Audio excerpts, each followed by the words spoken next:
আসসালামু আলাইকুম রহমতুল্লাহি ওবরাকাতুহ। আলহামদুলিল্লাহি ওয়াহদা ওয়াসসালাতু ওয়াসসালামু আলা মান লা নাবিয়্যা বা'দা ওয়া আলা আলিহি ওয়া সাহবিহি ওয়া মাওয়ালা। ঢাকা মহানগরীর অন্যতম একটি গুরুত্বপূর্ণ এলাকা বারিধারা DOHS কনভেনশন সেন্টারে নবদা সরকার বাড়ি জামে মসজিদের ব্যবস্থাপনায় তাফসীরুল কোরআন ফাউন্ডেশন কর্তৃক আয়োজিত তৃতীয় বার্ষিক খায়রুল হুদা কনফারেন্সে অনলাইন এবং অফলাইনে উপস্থিত সম্মানিত দিনদার মুসলিম ভাই এবং বোনেরা, আল্লাহ রাব্বুল আলামিনের দরবারে কোটি কোটি শুকরিয়া যে মহান রাব্বুল আলামিন আমাদেরকে পূর্ব ঘোষিত নির্ধারিত সময়ে আমাদেরকে আজকের খায়রুল হুদা কনফারেন্স 2024 আরম্ভ করার নির্দিষ্ট সময়ের আগেই আল্লাহ পাক আমাদেরকে এই কনফারেন্সে উপস্থিত হওয়ার, এখানে বসে এত সুন্দর একটি পরিবেশে, যে সময় এমন একটা সময় ছিল যে সময় এই এলাকায় সালাফি মানহাজের কোন মানুষ খুঁজে পাওয়া যায় না। আজকে আপনাদেরকে একটু আগে বলছি যে 19 বছর আমরা এই মসজিদের খেদমতে আছি। তো যখন সূচনা লগ্ন ছিল তখন এই এলাকায় অনেক প্রতিকূল পরিবেশে আমাদেরকে এই সালাফি মানহাজের দাওয়াত শুরু করতে হয়েছে। এই সালাফি মানহাজের দাওয়াতের কারণে আমরা শত বাধা বিপত্তি সম্মুখীন হতে হয়েছে এবং আমি নিজে এর বাস্তব জীবন্ত সাক্ষী। সালাফি মানহাজের দাওয়াত দেওয়ার আগের অবস্থা একরকম, সালাফি মানহাজের দাওয়াত দেওয়ার পরের অবস্থা আরেক রকম। এই দাওয়াতকে বেগবান করার ক্ষেত্রে এমন কোন ষড়যন্ত্র আমার বিরুদ্ধে করা হয় নাই যে ষড়যন্ত্র মানুষ করতে পারে, এরকম কোন ষড়যন্ত্র বাদ দেওয়া হয়নি। সকল ধরনের ষড়যন্ত্র করা হয়েছে। অপরাধ একটাই, খালি সালাফি মানহাজের দাওয়াত, এটাই সবচেয়ে বড় অপরাধ। তো এরকম কঠিন গুরুতর পরিস্থিতিতেও আল্লাহ রাব্বুল আলামিন এই দাওয়াতের জন্য সহায়ক আমাদের এই এলাকায় কিছু ভাইকে আমার পাশে আল্লাহ পাক ব্যবস্থা করে দিয়েছিল। তো সেই ভাইদের সহ সমন্বয়ে আলহামদুলিল্লাহ আজকে এরকম একটা সুন্দর পরিবেশে আমরা সালাফি মানহাজের বড় বড় ওলামায়ে কেরামদেরকে এনে এখানে কনফারেন্স করতে পারতেছি, কথা বলতে পারতেছি। আল্লাহ পাক আমাদেরকে সেখানে উপস্থিত হওয়ার তৌফিক দিয়েছেন। এই জন্য প্রথমে আল্লাহ পাকের শুকর আদায় করি, সকলে বলি আলহামদুলিল্লাহ। সম্মানিত ভাই ও বোনেরা, আমরা মনে প্রাণে বিশ্বাস করি আগামীর বাংলাদেশ সালাফি মানহাজের বাংলাদেশ। আপনারা বিশ্বাস করেন তো? নাকি বিশ্বাসের মধ্যে দুর্বলতা আছে? কোন দুর্বলতার কারণ নেই। নবী সাল্লাল্লাহু আলাইহি ওয়াসাল্লাম যখন তাওহীদের দাওয়াত শুরু করেছিলেন তখন নবী সাল্লাল্লাহু আলাইহি ওয়াসাল্লাম একা। তারপরে 3 বছর পরে দেখেন কতজন, 5 বছর পরে দেখেন কতজন, 10 বছর পরে দেখেন কতজন, 13 বছর পরে দেখেন কতজন, তারপরে বদরের ময়দানে কতজন, উহুদে কতজন, হুদায়বিয়ার সন্ধি কতজন, হুদায়বিয়ার সন্ধির 2 বছর পরে হুদায়বিয়ার সন্ধিতে মাত্র 1400। হুদায়বিয়ার সন্ধি সাহাবী ছিলেন মাত্র কয়জন? উপস্থিত ছিলেন 1400 কয়েকজন। ষষ্ঠ হিজরিতে হুদায়বিয়ার সন্ধি, সপ্তম গেল, অষ্টম হিজরিতে মক্কা বিজয়। এই মক্কা বিজয়ের সময় নবী সাল্লাল্লাহু আলাইহি ওয়াসাল্লাম লক্ষাধিক সাহাবায়ে কেরাম সেখানে মক্কা বিজয়, মক্কা বিজয়ের সময় 10,000। এরপরে এর মাত্র অল্প পরে বিদায় হচ্ছে লক্ষাধিক সুবহানাল্লাহ। তাহলে সংখ্যা কম দেখে এটা মনে করার কোন কারণ নাই যে ইনশাআল্লাহ আগামীর বাংলাদেশ, কি বলছি বলেন দেখি, এই স্লোগান মনে রাখতে হবে, আগামীর বাংলাদেশ সালাফি মানহাজের বাংলাদেশ। এর অনেক সম্ভাবনা দেখা দিচ্ছে। প্রথমত, বাংলাদেশের এমন কোন জেলা, এমন কোন উপজেলা, এমন কোন ইউনিয়ন, এমন কোন গ্রাম নাই যেখানে আলহামদুলিল্লাহ সালাফি মানহাজের দাওয়াত পৌঁছায়নি। এরকম বর্তমানে বাংলাদেশের কোন এলাকা নাই। তো এই মানহাজের অনুসারী দিন দিন বাড়তেছে না কমতেছে? তাহলে এই মানহাজের অনুসারী বাড়া মানে কি? অন্য মানহাজের অনুসারী কমতেছে না? আমরা মানুষগুলো যারা এই মানহাজে আসছি, এগুলো আগে অন্য মানহাজে ছিলাম না, এই মানহাজে আসা মানে ওই মানহাজে কমে গেছে না কিছু? তাহলে বোঝা গেল অন্যান্য মানহাজের পড়তেছে, এই মানহাজের আলহামদুলিল্লাহ বাড়তেছে। আগে মসজিদে মিলাদ কিয়াম যতটুকু হইতো, এখন কি কমছে না বাড়ছে? কেন কমছে? এমনি কমছে? এটা সালাফি মানহাজের দাওয়াতের ফসল। খতম কমছে, যত বেদাত আছে বেদাত কমছে, অসংখ্য শিরিক কমছে বাংলাদেশে, কমছে না? এই কমার কারণ কি? কারণ হলো এই সালাফি মানহাজের দায়ীদের দাওয়াত। সালাফি মানহাজের দায়ীর দাওয়াত আর অন্য দায়ীর দাওয়াতের কিছু পার্থক্য আছে, মৌলিক কিছু পার্থক্য আছে। প্রথমত, সালাফি মানহাজের দায়ীরা দাওয়াত দেন কোরআনে কারিমের আয়াত এবং সহিহ হাদিস দিয়ে।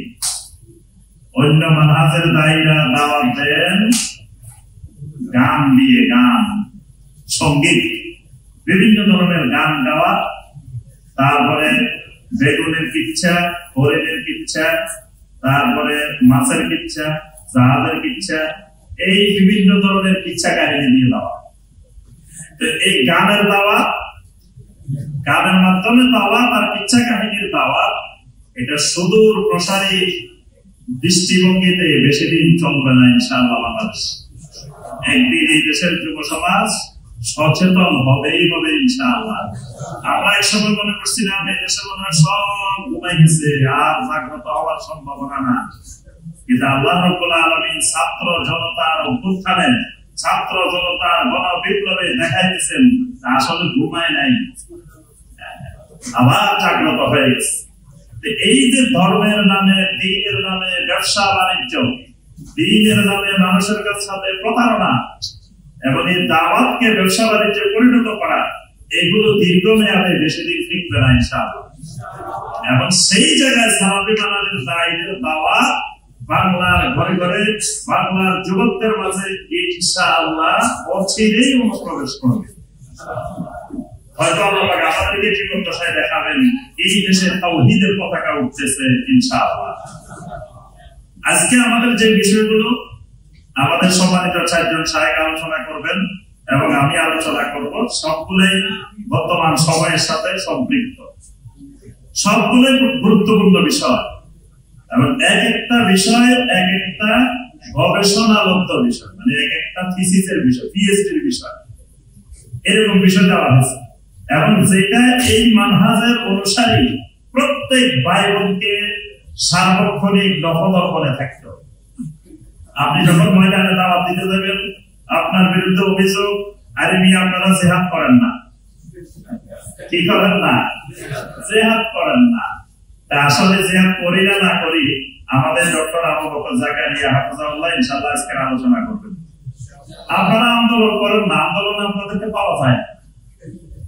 তা আমরা কি আন্দোলন করি, আন্দোলন কাকে বলে, সেটা আজকের আলোচনার বিষয় আছে না?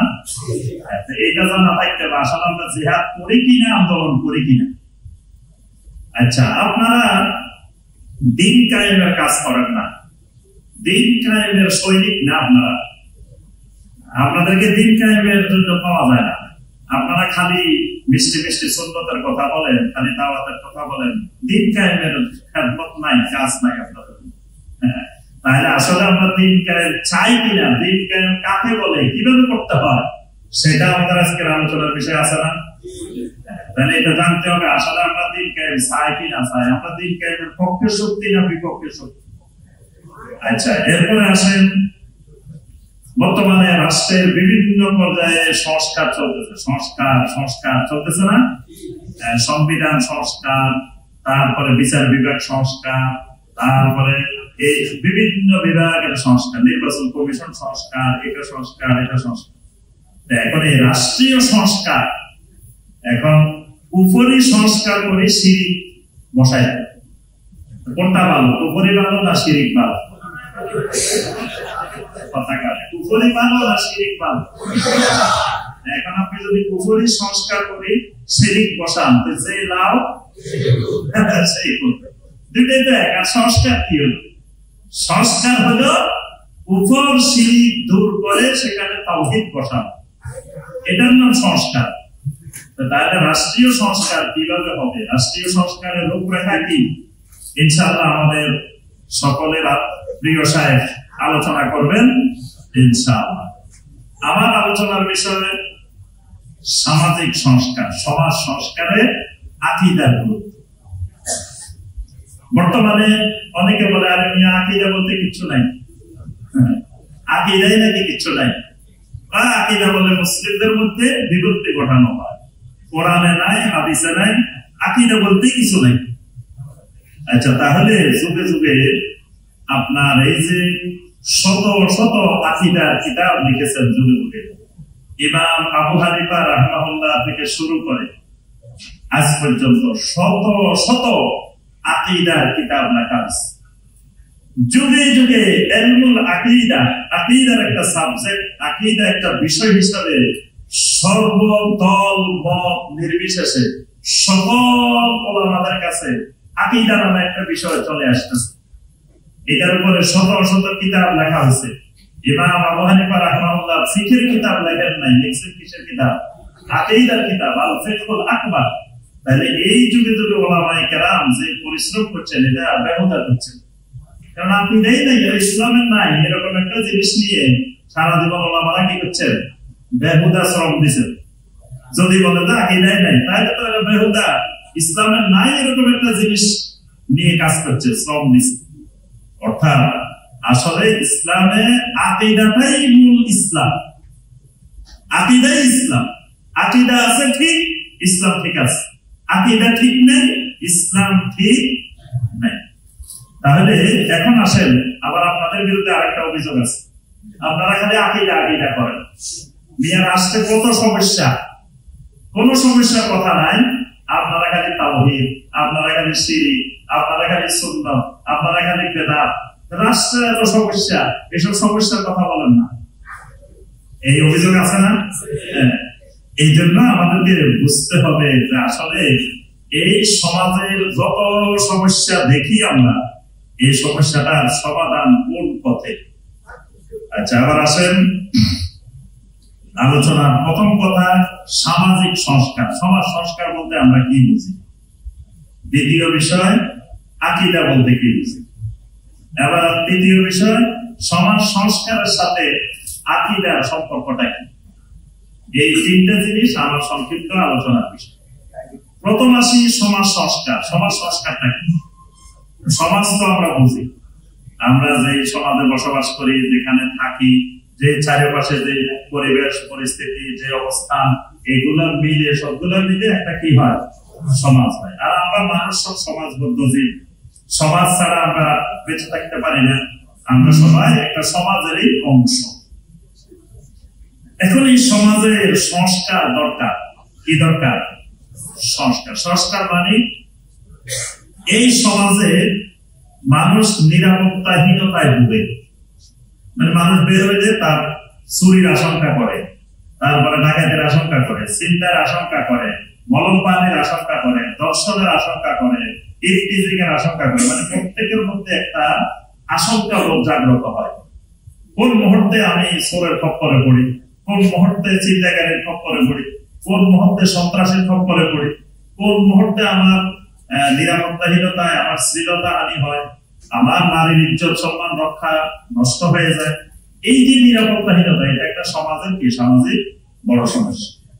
মাদকের সমস্যা, এটা একটা বড় ধরনের সমস্যা, যে সমাজে চতুর্দিকে মাদক আর মাদক, মাদক আর মাদক, মাদকে গ্রাস করে আমাদের যুব সমাজকে একটা মাতাল সমাজ, যুব সমাজকে মাতাল সমাজ, নেশাগ্রস্ত একটা সমাজ বানানোর প্রচেষ্টা চলতেছে।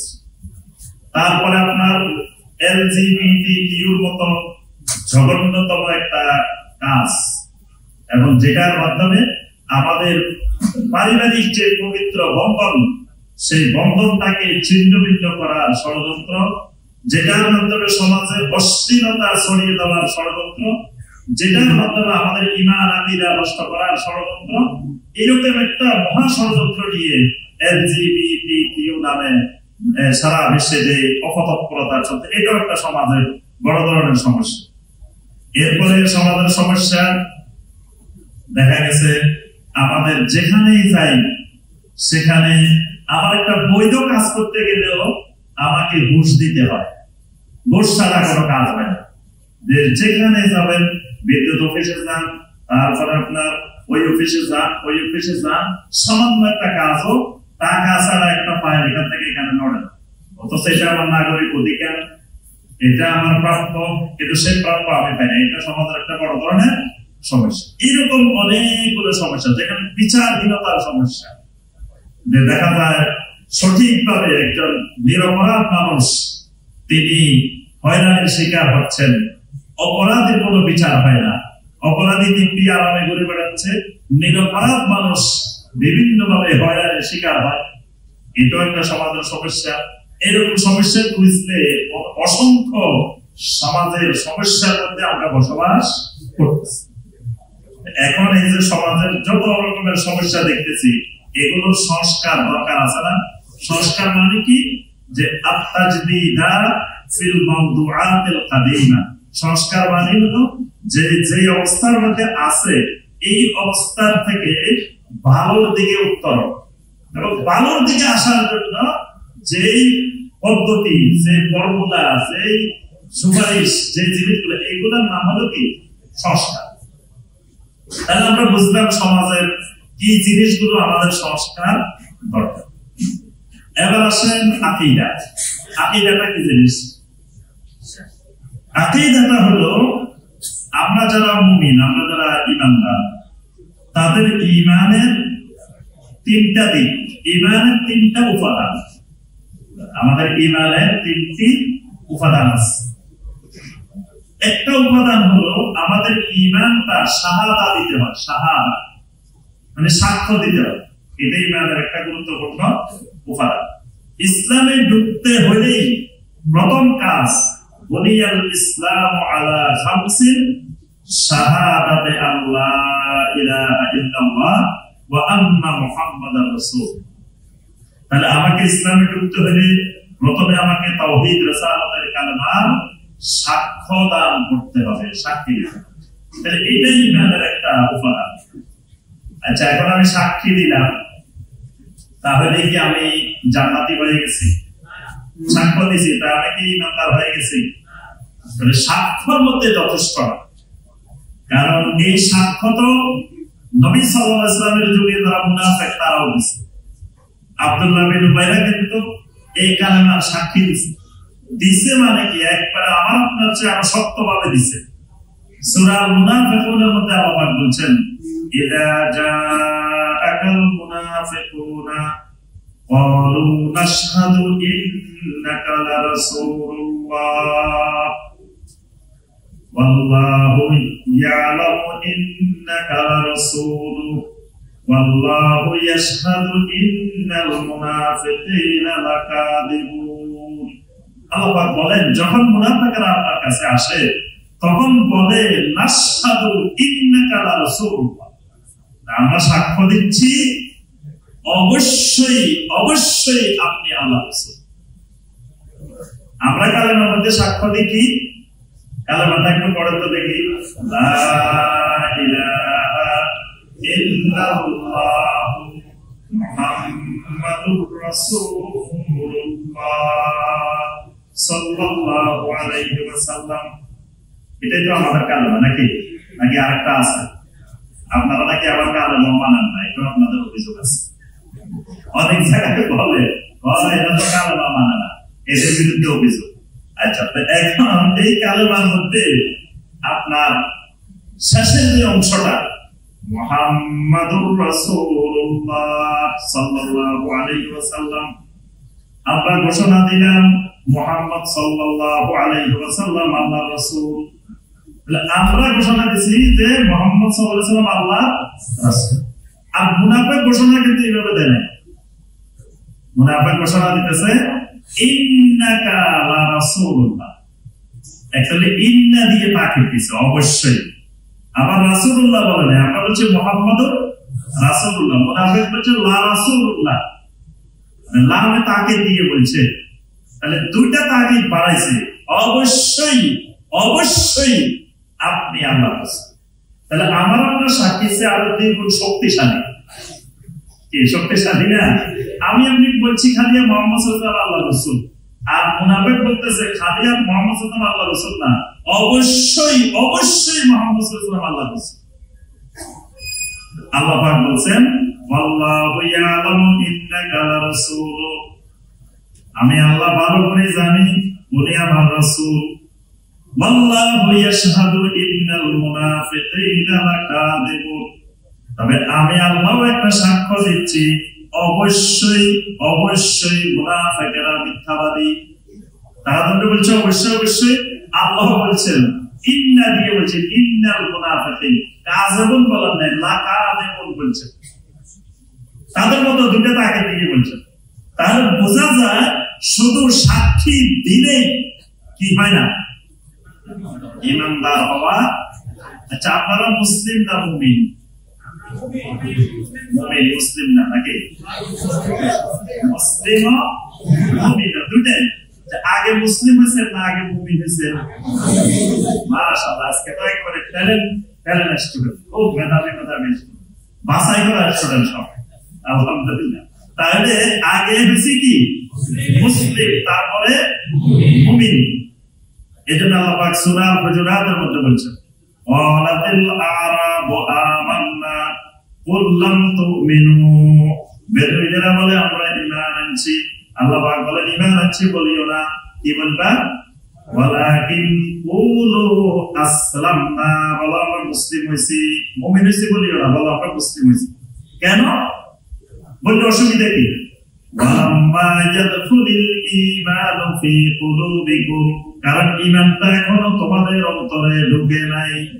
তাহলে ঈমান মুখে রয়ে গেছে, সাক্ষ্য দিছো মুখে রয়ে গেছে, এটা এখনো অন্তর পর্যন্ত ঢুকে নাই। যদি অন্তর পর্যন্ত ঢুকে তখন হবে তুমি কি মুমিন। তাহলে অন্তরে ঢুকার আগ পর্যন্ত তুমি মুসলিম, মুমিন হতে পারো না। তাহলে শুধু সাক্ষী দিলে হয় না, ঈমান অন্তরে ঢুকাইতে হয়। ঈমানের সাথে অন্তরের একটা কি আছে, সম্পর্ক আছে। এই জন্যই নবী সাল্লাল্লাহু আলাইহি ওয়াসাল্লাম বলছেন ইন্নাল্লাহা লা ইয়ানজুরু ইলা সুওয়ারিকুম, আল্লাহ পাক তোমাদের চেহারা সুরতের দিকে তাকান না। আল্লাহ পাক তোমাদের চেহারা সুরতের দিকে তাকান না, তোমাদের সম্পদের দিকে আল্লাহ পাক তাকান না। কারণ সম্পদ কত বেশি, চেহারা সুরত কত সুন্দর। চট্টগ্রামের লোকেরা বলে দেখো যে আর সুন্নি হুজুরেরা কি সুন্দর, আর সুন্নি হুজুরের চেহারা কি নুরানি চেহারা, আর ওয়াহাবি হুজুরের চেহারা দিকে তাকায় দেখো এদের চেহারার মধ্যে কি নাই, সন্তান নাই। আল্লাহ পাক কোরআনে কারিমে বলছেন যে মুনাফিকগুলোর চেহারা এত সুন্দর, বডি এত সুন্দর, তুরজিবুকা আজসামাহুম, নবীকে বলছেন ও নবী ওদের বডি দেখলে আপনি আশ্চর্য হয়ে যান। তুরজিবুকা আজসামাহুম, তাদের বডি আপনাকে আশ্চর্যিত করে ফেলায়। আব্দুল্লাহ বিন উবাই এমন সুঠাম দেহের অধিকারী, এমন সুন্দর মদিনার মধ্যে আপনার, তাহলে বোঝা যায় বডি সুন্দর হইলে, চেহারা সুন্দর হইলে আল্লাহ রাব্বুল আলামিনের কাছে ওলি হয়ে গেছে, মর্যাদা বেড়ে গেছে। বিষয়টা এরকম নয়। আল্লাহ পাক চেহারা সুরত কার কিরকম এটা দেখেন না, কার কাছে সম্পদ কি পরিমাণ এটা আল্লাহ রাব্বুল আলামিন দেখেন না। তো দেখেনটা কি? আল্লাহ রাব্বুল আলামিন তাকান ওয়ালাকিন ইয়ানজুরু ইলা কুলুবিকুম ওয়া আমালিকুম, আল্লাহ তোমাদের কলবের দিকে আর আমলের দিকে তাকান। কলবের দিকে কেন তাকান? কলবের মধ্যেই মূলত ঈমানের চাবিকাঠি। ঈমান ঘুরে, ঈমান অবস্থান করে, ঈমানের আসল জায়গা হলো কলব। এজন্য আল্লাহ পাক বলেন, ইয়াওমা লা ইয়ানফাউ মালুন ওয়ালা বানুনা ইল্লা মান আতাল্লাহা বিকলবিন সালিম। কিয়ামতের ময়দানে জনবল, সম্পদ এগুলো তোমাদের কোনো কাজেই আসবে না, কাজে আসবে শুধু বিকলবিন সালিম। একটা সুস্থ কলব নিয়ে যদি আসো সেটাই কাজে আসবে। এই সুস্থ কলব মানে বিশুদ্ধ ঈমান, শিরিক মুক্ত ঈমান, কুফর মুক্ত ঈমান, নিফাক মুক্ত ঈমান, বেদাত মুক্ত ঈমান। তাহলে ঈমানের গুরুত্বপূর্ণ আরেকটা অংশ হলো কি? অন্তরে বিশ্বাস, তাসদিকে বিল জানান। আরেকটা পার্ট আছে, সেটা কি? আমল। আমল বিল আরকান, আমলে বাস্তবায়ন করা। এটাও কি ঈমানের একটা উপাদান, ঈমানের একটা গুরুত্বপূর্ণ বিষয়। এই তিন গুরুত্বপূর্ণ উপাদানের মধ্যে সবচেয়ে গুরুত্বপূর্ণ হলো অন্তরটা। অন্তরটা ঠিক হলে বাকিগুলো ঠিক হয়। অন্তরটা গন্ডগোল থাকলে বাকি স্বীকৃতিও ঠিক আছে, আমলও ঠিক আছে। মুনাফিকরা সালাত কায়েম করতো না, নবী সাল্লাল্লাহু আলাইহি ওয়াসাল্লামের পিছনে সালাত আদায় করতো। তারা জিহাদের ময়দানে গেছে, নবী সাল্লাল্লাহু আলাইহি ওয়াসাল্লাম কত আমল করছে, তার আমলও ছিল, স্বীকৃতিও ছিল। গন্ডগোলটা ছিল কোন জায়গায়? কালবের মধ্যে। তাহলে বোঝা গেল আকীদা, কালবের মধ্যে ঈমানের যে অংশটা, এটার নাম হলো আকীদা। কালবের মধ্যে ঈমানের যে অংশটা, এটার নাম কি? আকীদা। আচ্ছা, আপনারা যে এখানে আজকে রেখায় লোটা কনফারেন্সে আসছেন, কোন জিনিস আপনাদেরকে নিয়ে আসছে বলুন তো দেখি? আজকে কত করে পাইবেন? মাথার পিছু কত করে দেওয়া হবে? আপনাদেরকে কনফারেন্সে কত করে দেওয়া হবে? 1 টাকাও দেওয়া হবে না। আর পকেটের থেকে খরচ করে গাড়ি ভাড়া করে আসছেন, কিন্তু এখানে 1 টাকাও পাওয়া যাবে না। আপনাদেরকে কোন জিনিস এই যে এই পর্যন্ত নিয়ে আসলো, বসায় রাখলো, দীর্ঘ সময় বসার জন্য প্রস্তুতি নিয়ে আসেন, এই সময় কত কাজ করতে পারতেন, কত কিছু করা যাইতো না? কোন জিনিসে এখানে নিয়ে আসছে বলুন তো দেখি? আকীদায় নিয়ে আসছে। যে জিনিসে নিয়ে আসছে এটার নাম আকীদা। আকীদা না হলে মানুষ কখনো এক কদম সামনের দিকে আগাইতে পারে না। আচ্ছা, এবার আসেন, এই যে কনফারেন্সে আসছেন, কিভাবে নিয়োগ করে আসছেন? নিয়োগ করে আসছেন, তাহলে আপনারা সওয়াব পাওয়া সম্ভব না। কারণ ইন্নামাল আমালু বিনিয়াত, আপনারা নিয়তে পড়েন নাই। নাওয়াইতু আযহাবা ইলা খায়রিল হুদা, এভাবে নিয়ত করে আসেন নাই। তাহলে বুঝা গেল কি করে আসছেন? নিয়ত করে আসছেন, পড়ে আসেন। নিয়ত পড়ার জিনিস, নিয়ত পড়ার জিনিস নয়। আর আল্লাহ রাব্বুল আলামিন এই নিয়ত পড়ার উপরে আপনাকে আমাকে ফজিলত দিবেন, নিয়ত পড়ার উপরে। আর আইম্মায়ে কেরামের ফতোয়া হলো আত-তালাফফুযু বিন-নিয়্যাতি বিদআহ, মানে নিয়তের যদি শাব্দিক উচ্চারণ করে পড়ে এটা কি হবে? আচ্ছা, তাহলে আমরা বুঝলাম যে ঈমানের 3টি উপাদানের মধ্যে অন্তরের সাথে সম্পৃক্ত যে অংশটা, এটার নাম আকীদা। আর এটাই সবচেয়ে গুরুত্বপূর্ণ বিষয়। এই অন্তরের ভিতরে তাকওয়া থাকে, শুধু ঈমান থাকে না, তাকওয়াও থাকে। কোথায়?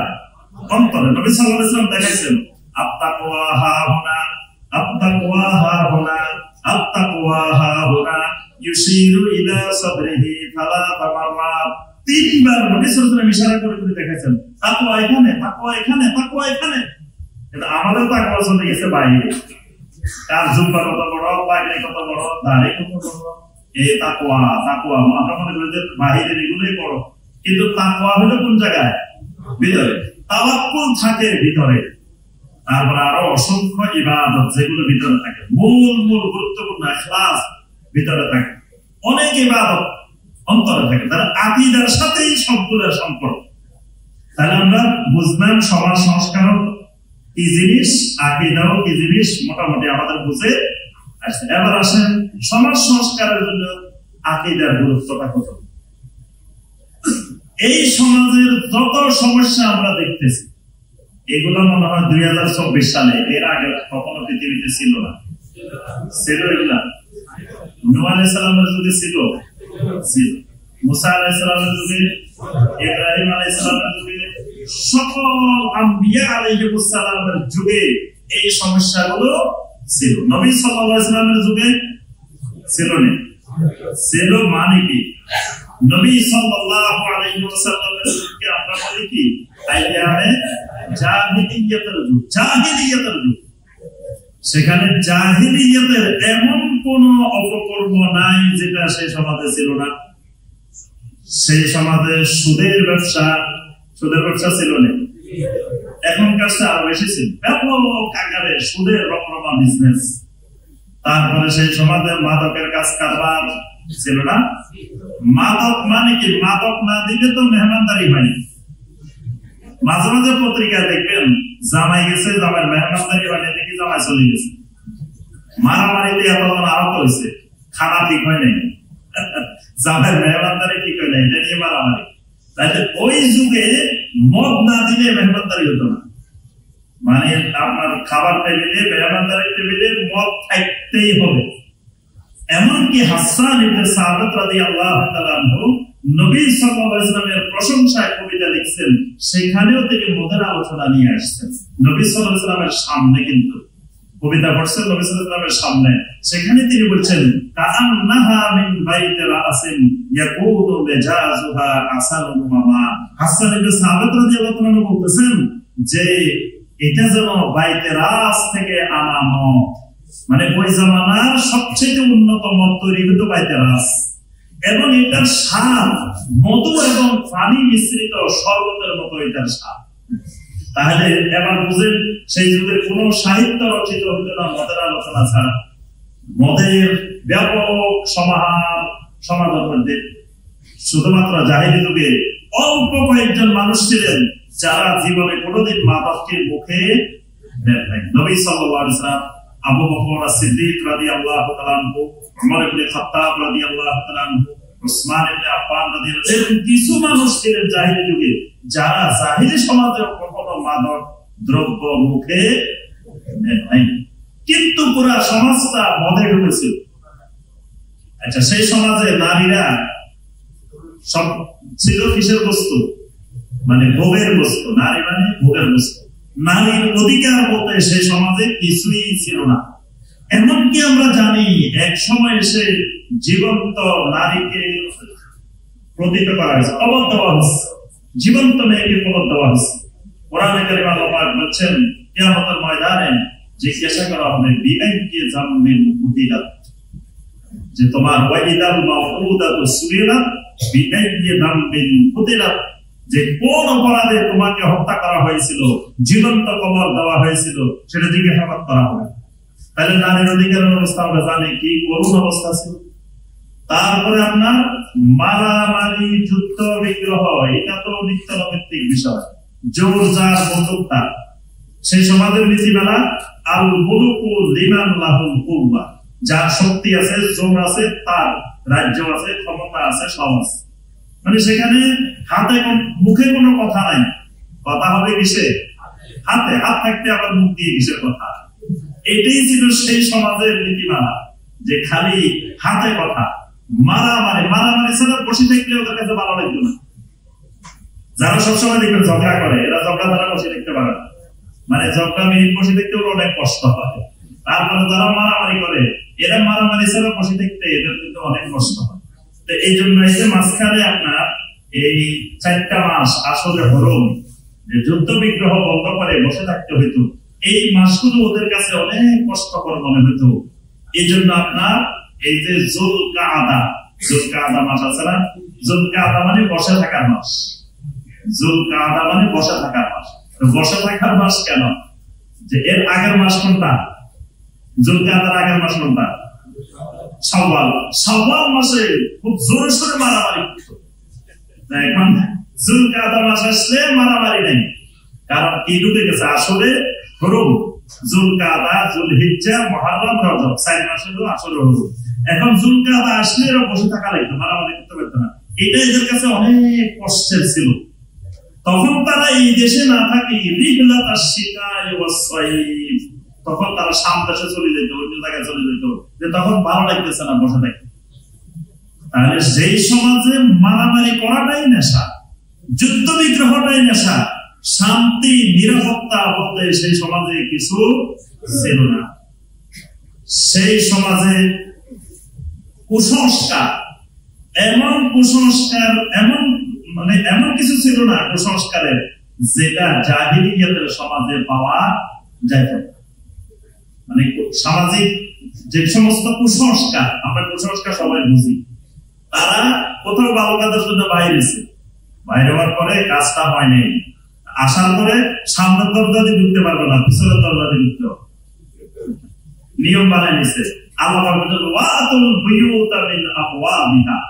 সামনের দরজা দিয়ে ঢুকো, পিছনের দরজা দিয়ে ঢুকা যাবে, এটা কুসংস্কার। তারপরে আপনার সেই সমাজে বিভিন্ন রকমের, একটা ছাগল 5 বার বাচ্চা দিছে, 5 বারের সময় এটা পুরুষ বাচ্চা হয়েছে, বাস এবার ছাগল এটাকে ছেড়ে দিতে হবে। ওট এটা 3 বার বাচ্চা দিছে, পরপর 3বার পুরুষ বাচ্চা দিছে, ওট এটা আল্লাহর নামে, দেবতার নামে উৎসর্গ করে ছেড়ে দিতে হবে। এরকম বিভিন্ন ধরনের জাহিলিয়াতের বিশ্বাস সেই সমাজে ছিল। আচ্ছা, সেই সমাজে বিচার ব্যবস্থা বলতে কিছুই ছিল। সেই সমাজে মানুষ বিচারের জন্য গেলে সেখানে যারা সম্ভ্রান্ত, যারা শক্তিশালী, তাদের পক্ষে রায়, মানে যারা দুর্বল অসহায়, এদের পক্ষে কোনোদিন রায় আসতো না। সব রায় আসতো শক্তিশালীর পক্ষে। যেমন দেখবেন সহিহ বুখারীর হাদিস, আপনার বনু মাখজুমিয়া গোত্রের এক মহিলা যখন চুরি করল, নবী সাল্লাল্লাহু আলাইহি ওয়াসাল্লাম তার হাত কাটার নির্দেশ দিলেন।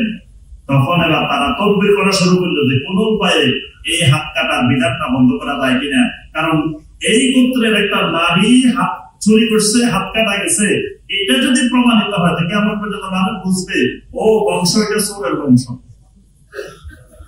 এই কারণে তারা বিভিন্ন দিক থেকে তদবির করা শুরু করছে যে কোন অবস্থায় যে হাত কাটতে দেওয়া হবে। সর্বশেষ উসামা ইবনে যায়েদ রাদিয়াল্লাহু তাআলা আনহুকে সুপারিশের জন্য পাঠাইলেন, কারণ নবী সাল্লাল্লাহু আলাইহি ওয়াসাল্লাম তাকে খুব মহব্বত করতেন। তাকে বলা হয় হিব্বু রাসূলিল্লাহ সাল্লাল্লাহু আলাইহি ওয়াসাল্লাম। রাসূলুল্লাহ সাল্লাল্লাহু আলাইহি ওয়াসাল্লামের মহব্বতের মানুষ ছিলেন এই উসামা ইবনে যায়েদ রাদিয়াল্লাহু তাআলা। তিনি গিয়ে সুপারিশ করলেন, কথা বললেন। নবী সাল্লাল্লাহু আলাইহি ওয়াসাল্লাম এত রাগান্বিত হলেন, হয়ে বললেন, আতাশফাউ ফি হাদ্দিন মিন হুদুদিল্লাহ, তুমি কি আল্লাহর হুদুদের ব্যাপারে আমার কাছে সুপারিশ করতে আসছো? নবী সাল্লাল্লাহু আলাইহি ওয়াসাল্লাম বলেন, শুনে রাখো, তোমাদের পূর্ববর্তী কওমরা আল্লাহর গজব প্রাপ্ত হয়েছে, ধ্বংস হয়েছে এই কারণে। ইজা সারাকা ফীহিমুশ শারীফ তারাকুহু, যখন সম্ভ্রান্ত লোকেরা চুরি করত তখন তাদের বিচার করতো না, তাদেরকে ছেড়ে দেওয়া হতো। আর যখন তাদের মধ্যে কোন দুর্বল লোকেরা এই অপরাধগুলো করত তখন তার উপরে তারা শাস্তি প্রয়োগ করত, আইন প্রয়োগ করত। নবী সাল্লাল্লাহু আলাইহি ওয়াসাল্লাম বলেন, ওয়াইল্লাহ লাউ আন্না ফাতিমা বিনতে মুহাম্মদ সাল্লাল্লাহু আলাইহি ওয়াসাল্লাম সারাকাত লাকাতাতু ইয়াদাহা, আল্লাহর কসম করে বলছি, যদি মুহাম্মদ সাল্লাল্লাহু আলাইহি ওয়াসাল্লামের মেয়ে ফাতিমাও চুরি করে, আমি নবী তার হাত ধরে অবশ্যই তার হাত কেটে দেব। আমার মেয়েও এই ন্যায় বিচার থেকে, ইনসাফ থেকে, হাত কাটা থেকে রেহাই পাবে না। তাহলে বোঝা যায় নবী সাল্লাল্লাহু আলাইহি ওয়াসাল্লাম এখানে বলছেন আগের বিচার ব্যবস্থাটা কেমন ছিল। আচ্ছা, এখন আসেন আবার এই যে সমস্যাগুলো, মানে বর্তমান আমাদের বাংলাদেশের যে সমস্যা, বর্তমান সময়ে যে সামাজিক সমস্যাগুলো, এই সমস্যাগুলো নবী সাল্লাল্লাহু আলাইহি ওয়াসাল্লামের সময়ও ছিল। এখন নবী সাল্লাল্লাহু আলাইহি ওয়াসাল্লামকে আল্লাহ রাব্বুল আলামিন নবুয়ত দিলেন, রিসালাত দিলেন। তো নবী সাল্লাল্লাহু আলাইহি ওয়াসাল্লামের মূল কাজ এই সমাজটাকে সংস্কার করতে হবে। এই সমাজটাকে, জাহিলিয়াতের সমাজটাকে কি করতে হবে? সংস্কার করতে হবে। এই কারণে আল্লাহ পাক সূরা আল আহজাবের 33 নম্বর আয়াতে কারিমা আল্লাহ পাক নারীদেরকে লক্ষ্য করে বলছেন, ওয়াকারনা ফি বুয়ুতিকুন্না ওয়ালা তাবাররাজনা তাবাররুজাল জাহিলিয়াতিল উলা, নারীরা তোমরা বেশি বেশি ঘরে অবস্থান করো, তোমরা জাহিলিয়াতের মতো তোমরা বের হইও না। অর্থাৎ নারী যখন জাহিলিয়াত, যখন হিজাব না মেনে, পর্দার বিধান না মেনে নারী যখন বের হয়, এটাকে আল্লাহ বলছেন জাহিলিয়ত। এবং জাহিলিয়তের বর্ণনা আরেক হাদিসে নবী সাল্লাল্লাহু আলাইহি ওয়াসাল্লাম আরো সুন্দর করে দিয়েছেন, কাসিয়াতুন আরিয়াতুন মুমিলাতুন মাইলাতুন। নবী সাল্লাল্লাহু আলাইহি ওয়াসাল্লাম বলেন, একজন নারী যদি এমন ভাবে বের হয় যে কাপড় পরছে কিন্তু কাপড় পরেও উলঙ্গ, উলঙ্গ থাকলে এত মানুষ তার দিকে তাকাইতো না, কিন্তু কাপড়টা এমন ভাবে পরছে সব মানুষ তার দিকে তাকাইছে।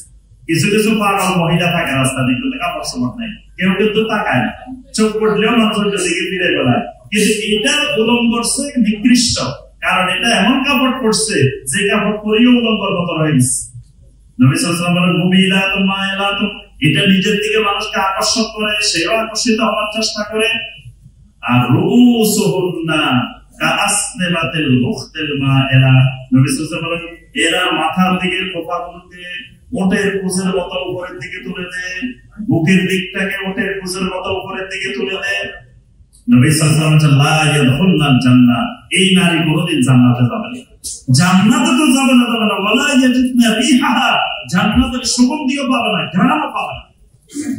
যদিও ওয়ালিন্না রিহাহা লা ইউজাদু মিন মাসিরাতি কাদা ওয়া কাদা, যদিও সুগন্ধিটা অনেক দূর থেকে, হাজার হাজার করে দূর থেকে জান্নাতের সুগন্ধি পাবে। এখানে নবী সাল্লাল্লাহু আলাইহি ওয়াসাল্লাম ব্যাখ্যা দিয়েছেন জাহিলিয়াতের মতো নারী বের হওয়া কি। তাহলে বোঝা গেল এই জাহিলিয়াতের অবস্থানটা আমাদের এটার চেয়ে, এই সমাজের চেয়ে আরো জঘন্য ছিল, কোন অংশে কম ছিল না, আরো মারাত্মক ছিল। তো নবী সাল্লাল্লাহু আলাইহি ওয়াসাল্লাম সংস্কার হয়ে আসলেন, এই সমাজের একজন ইসলাহকারী আসলেন। এই জন্য নবী রাসূলুল্লাহ দাওয়াত দিতে গেলে বলতেন, ইন্নী লাকুম নাসিহুন আমিন ইন উরিদু ইল্লাল ইসলাহ, আমি তো তোমাদের কল্যাণকামী, আমি তোমাদের বিশ্বস্ত আমানতদার, আর আমি তো তোমাদের খালি সংস্কার চাই, ইসলাহ চাই। এটা সব নবীরাই বলতেন, সকল নবীদের দাওয়াতের মধ্যে আছে। আচ্ছা, এখন নবী সাল্লাল্লাহু আলাইহি ওয়াসাল্লাম সংস্কারটা কেমনে শুরু করতেন? নবী সাল্লাল্লাহু আলাইহি ওয়াসাল্লাম বলছেন যে, শোনো ভাইয়েরা বোনেরা, আমি আজকে থেকে নবী হয়ে আসছি, আজকে থেকে এই মক্কা মুকাররমার সীমানার মধ্যে কোনো মদ খাওয়া চলবে না। কি নবী সাল্লাল্লাহু আলাইহি ওয়াসাল্লাম দাওয়াত দিয়েছেন যে খবরদার, আমি নবী হয়ে আসছি, আজকে থেকে সুদ চলবে না, সুদ বন্ধ, এই দাওয়াত দিয়েছেন। খবরদার শোনো, আমি নবী আসছি, আজকে থেকে এই সমাজে নারীরা তাদের অধিকার ফেরত পাবে, এটা বলছেন। এই যে সামাজিক সমস্যাগুলা, নবী সাল্লাল্লাহু আলাইহি ওয়াসাল্লাম কিন্তু একটা সমস্যার নাম ধরেও দাওয়াত দেন নাই, একটা সমস্যা বন্ধ করার কথাও বলেন নাই। নবী সাল্লাল্লাহু আলাইহি ওয়াসাল্লাম দাওয়াতটা দিয়েছেন কি, ইয়া আইয়ুহান নাস কুলু লা ইলাহা ইল্লাল্লাহ তুফলিহু। নবী সাল্লাল্লাহু আলাইহি ওয়াসাল্লাম ডাক দিলেন, ইয়া আইয়ুহান নাস, খালি মক্কার মানুষ নয়, যত জায়গায় যতখানে মানুষ আছে সমস্ত মানুষ শোনো। বাংলাদেশের মানুষকে নবী সাল্লাল্লাহু আলাইহি ওয়াসাল্লাম সম্বোধন করছে, ওই যুগে এই অঞ্চলে মানুষ ছিল না, এরও ইয়া আইয়ুহান নাসের মধ্যে আছে, আমরাও ইয়া আইয়ুহান নাসের মধ্যে আছি। কিয়ামত পর্যন্ত যত মানুষ আসবে সবাই ইয়া আইয়ুহান নাসের মধ্যে আছে।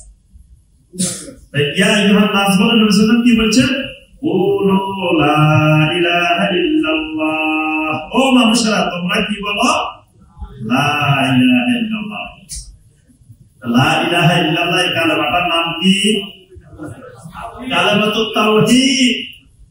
নবী সাল্লাল্লাহু আলাইহি ওয়াসাল্লাম খালি 13টা বছর আর কোনো কথাই বলেন নাই, খালি কথা একটাই, কুলু লা ইলাহা ইল্লাল্লাহ, কুলু লা ইলাহা ইল্লাল্লাহ, কুলু লা ইলাহা ইল্লাল্লাহ, এটাই বলো, লা ইলাহা ইল্লাল্লাহ। এখানে নবী সাল্লাল্লাহু আলাইহি ওয়াসাল্লাম যখন দাওয়াত দিতে দিতে লা ইলাহা ইল্লাল্লাহ দাওয়াত দিতেন, পিছন দিয়ে যাইতো আবু লাহাব, আবু লাহাব দিয়ে বলতো, ইয়া আইয়ুহান নাস লা তুতিউহু ফাইন্নাহু সাবিউন কাযাব, খবরদার খবরদার, এর কথা শুনিও না, কারণ এই হলো ধর্ম ত্যাগী মিথ্যাবাদী। নাউযুবিল্লাহ। তাহলে নবী সাল্লাল্লাহু আলাইহি ওয়াসাল্লাম খালি দাওয়াত দিচ্ছেন তাওহীদের। আবার নবী সাল্লাল্লাহু আলাইহি ওয়াসাল্লাম বলছেন, তুফলিহু, লা ইলাহা ইল্লাল্লাহ বলে কি হবে, তোমাদের দুনিয়াটাও সফল হবে, আখিরাতও সফল হবে। অর্থাৎ তোমাদের সমাজের যত সমস্যা দেখতেছো, এই সমস্ত সমস্যার সমাধান লা ইলাহা ইল্লাল্লাহ।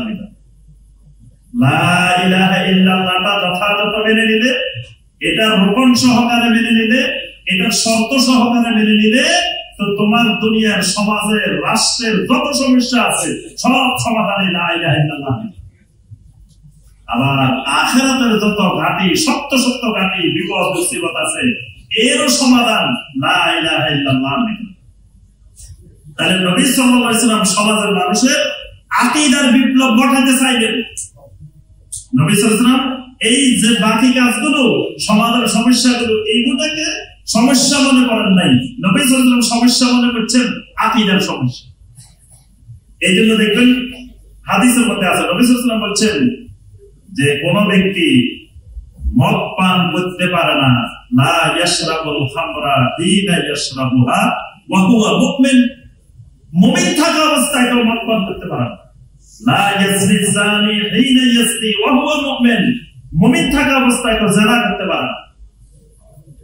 মুমিন থাকা অবস্থায় জিনা করতে পারে না, মুমিন থাকা অবস্থায় সুদ খেতে পারে না, মুমিন থাকা অবস্থায় কেউ চুরি করতে পারে না, মুমিন থাকা অবস্থায় কেউ আল্লাহর নাফরমানি করতে পারে না। তাহলে আল্লাহর নাফরমানি যতগুলা হয় সমস্যাটা কোথায়? তার ঈমানের মধ্যে সমস্যা, আকীদার মধ্যে সমস্যা। যদি তার আকীদায় ঢুকে যায় যে দুনিয়ার সবাইকে আমি ঠকাইতে পারবো, আমার আল্লাহকে ঠকানো যাবে না, আমার আল্লাহ তো দেখে যাবেন।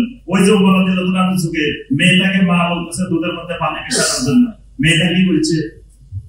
আমার আল্লাহ তো দেখে যাবে। ওমর পুলিশ দেখবে না, কিন্তু আমার আল্লাহ দেখে যাবে। তাহলে দুনিয়াতে আইন করে কোনোদিন দুর্নীতি বন্ধ করা যায় না। দুর্নীতির এক রাস্তা বন্ধ করলে আরো 10 রাস্তা খুলে পাবে। একদিকে রাস্তা বন্ধ করছে 10টা খুলে ফেলবে, আপনি 13 পাবেন না, কত পদ্ধতিতে খুলে ফেলবে।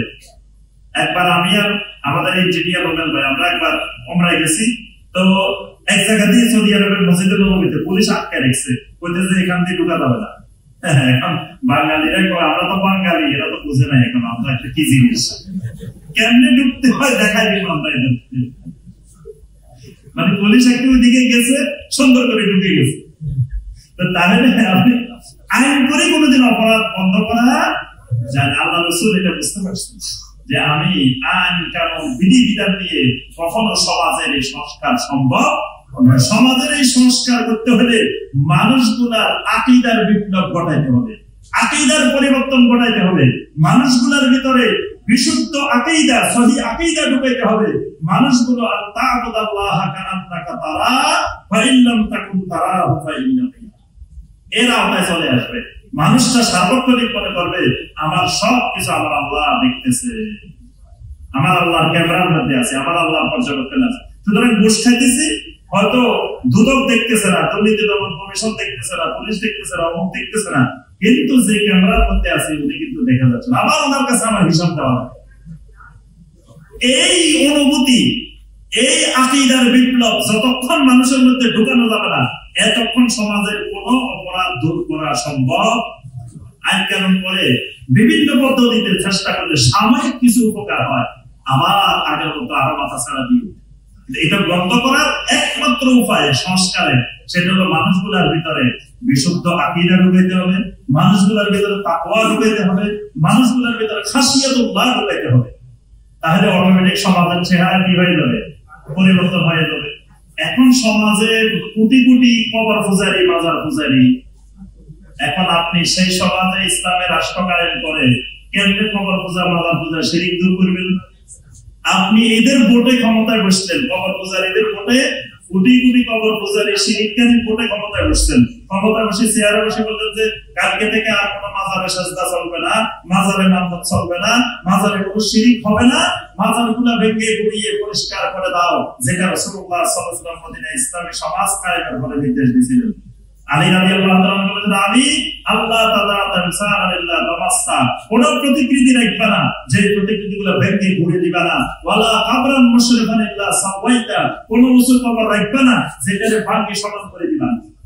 এখন যদি সরকার বলে কালকে সব উঁচু কবর ভাঙি চুরমার করে দিবা, সরকার চুরমার হয়ে যাবো, ও কবর চুরমার হবে। কারণ ওই কবরের অনুসারী কোটি কোটি, তারাই সরকারকে চুরমার করে দিবে, সরকারকে ভাঙিয়ে দিবে।